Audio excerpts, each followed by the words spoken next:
Okay, tomorrow is Asara B'Tevis. We discussed it Wednesday night, last night by the class a little bit, but a lot of people were in there, and also we have to know the davening for tomorrow morning and the dinim of the fast. So number one, what happened at Asara B'Tevis was approximately 800 years after the Yidden came into Eretz Yisrael. So it was at the end of the first Bais Din, which stood 410 years. So the Babylonians, Nebuchadnezzar, Melech Bavel, came to destroy the Beis Hamikdash. So the first thing he did was on Asara B'Tevis, he made a siege around the city of Yerushalayim for 3 years. Then on Shivasa B'Tammuz, they broke through the wall. Then they they went into the Beis Hamikdash, and the 9th of Tisha B'Av, they actually burned down the Beis Hamikdash. So Asara B'Tevis is actually the beginning of the destruction of the Beis Hamikdash. Therefore, there are opinions in halacha, we don't paskin like that. The Vaad Rabbonim writes, and also based on a pasuk about Asara B'Tevis, says, Ba'etzem hayom hazeh. Based on that, he rules that if Asara B'Tevis would fall out on Shabbos, we would even fast. It can't according to our calendar. Now, normally, fast days cannot fall out on Friday, according to our calendar. In fact, if, let's say, Purim is Sunday, so when you fast Tainus Esther, you can't fast Shabbos. So normally you would fast Friday, but we don't fast Friday. Because Friday you don't fast. So you fast Thursday. If Shabbos is out of Pesach is Shabbos, so when do you fast the fast of the firstborn? Not Friday, you push it up to Thursday. Because Friday you don't institute fasts. No one, if he has a neighbor, should do it on Friday? Then Friday you don't make fast days. The only exception to this is Asara B'Tevis, which is, again, according to our calendar, the only fast that could fall out on Friday. And therefore we do fast in Asara B'Tevis. So the din is like this. Here in LA, the fast begins like 5:25 in the morning. So if you want to get up early to eat, you have to have in mind before you go to sleep that you're planning to get up early to eat. Because if you don't have that in mind, and you just go to sleep, and then let's say you wake up in the middle of the night, you can't eat or drink because the fast began already for you, because when you went to sleep, you thought that that's it already. If you're going straight into the fast. 5:25. 25. You have to do it when you go to sleep? When you go to sleep, you have a mind, or beforehand, you have a mind. I'm planning to get up early in the morning. Anyway, even if you're not, it's a good idea to have it in mind, because in case you do get up, you'll be able to take a drink or coffee, whatever. Somebody drinks throughout the night. If they're drinking throughout the night, they need to go to a doctor to check why they're drinking so much. No, I'm still okay, whatever. Okay, so the fast starts at 5:35 in the morning. The fast ends at 5:20 Friday night. Now, as far as davening goes tomorrow, there's a regular davening, Shachris. The Chazan, in the repetition, if there's a minyan of people fasting, says Anenu, in the repetition of the Shemona Esrei. After Shemona Esrei, we have Tachnun, like Friday, and then we say Slichas. Now, the Slichas are in the Siddur for Asara B'Tevis. In fact, in the Siddur, it tells you what parts of Slichas to skip if you're saying it in the middle of davening. After Slichas in the morning, you have the long Avinu Malkeinu, because it's a fast day. You open the Aron, you say the long Avinu Malkeinu, and then you say Vanachnu Le'nedam. It's a regular Tachnun, except the middle you say Slichas.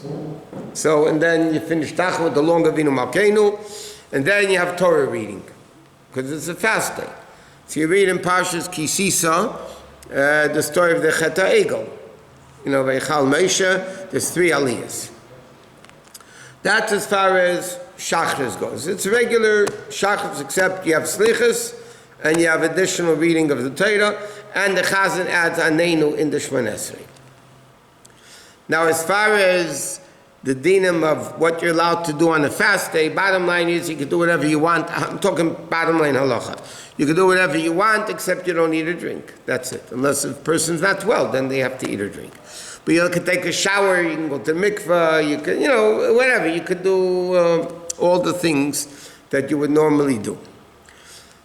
Now, what's interesting is tomorrow we're fasting. Now, the fast goes until Shabbos. So once Shabbos comes, you can't eat or drink before Kiddush. So in other words, tomorrow, and now that mincha, you also have to daven earlier than normal. Why? It's a longer mincha. You have mincha, you have Torah reading, and you have a half Torah of a fast day. Now to mincha though, because it's Erev Shabbos, there's no tachnun, and therefore there's no Avinu Malkeinu. But people that are fasting in the quiet Shmoneh Esrei mincha say Aneinu in Shema Koleinu. And then in the repetition, the Chazan says Aneinu as a separate bracha after Reinu v'Aneinu. And he does say Birchas Kohanim. Normally we don't say it at mincha because people ate. But the Tainus and the fast day, you don't eat. So therefore the Chazan says Baruch Hashem Yishmerach and all that stuff. Now, so you have to daven mincha earlier because you have all these things to add. Now, after Ma'ariv is a regular Shabbos Ma'ariv, nothing changes by it. And then after Ma'ariv you go home and you make Kiddush. So you basically break your fast on making Kiddush. That's as far as it's a unique situation. Like we mentioned, it happened 3 years ago. And I think the next time it happens, Friday Asara B'Tevis, is 17 years from now. So we have time to worry about it the next time around. So in 17 years, it'll happen again. That's basically as far as the practical dinam of Asara B'Tevis. Okay, we have a little bit more time. On the 8th day of Tevis, which was yesterday, was also instituted, not a public fast, but people would fast. What terrible thing happened on the 8th day of Tevis? There was a Greek king called Talmei HaMelech. He was a Greek king. And he ordered 70 scholars, took the 70 greatest scholars of the Jewish people. They did not know of each other. He put them into 70 rooms, and it's called in the Gemara Targum Shivim. He told each one of them to translate the Torah into Greek. What did he want to accomplish by that? No two translations are going to be equal. So therefore, everybody's going to have a slightly different translation. So therefore, he's going to show you, see, Torah is not real. Torah is, you can translate it the way you want. It's not the... So, and the Gemara says, the day that Talmai ordered, which was Ches Tevis, that Talmai ordered that the Jewish people should translate the Torah into Greek, was as severe as the day they made the Egel. It's like, that's how terrible it was, having to translate the Torah into Greek. So what happened? The Gemara says a very interesting thing. There are 10 changes on their own each scholar made in the translation.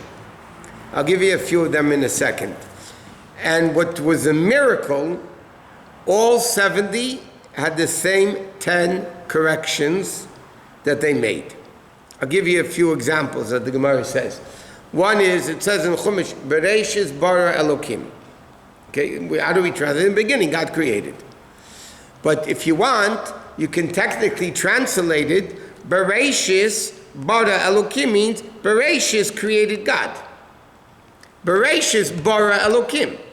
So if they were translated verbatim, then they would be translated like Bereshis created God. Right? So what did they do? They translated and they changed it to Elokim bara Bereshis. God created in the beginning. And then there was another one, Hashem says, there's 10 differences throughout Chumash. But another one was, Hashem said to his people, whatever, Na'asa Adam, let us make man. It doesn't say let me make man, let us make man. So the Gemara says, in fact, when Moshe Rabbeinu was being dictated Torah to, and Hashem said, Nasa Adam, let us make man. So Moshe Rabbeinu turned to Hashem and said, people are going to make a mistake. What do you mean, you got partnership up there. What do you mean, Nasa Adam?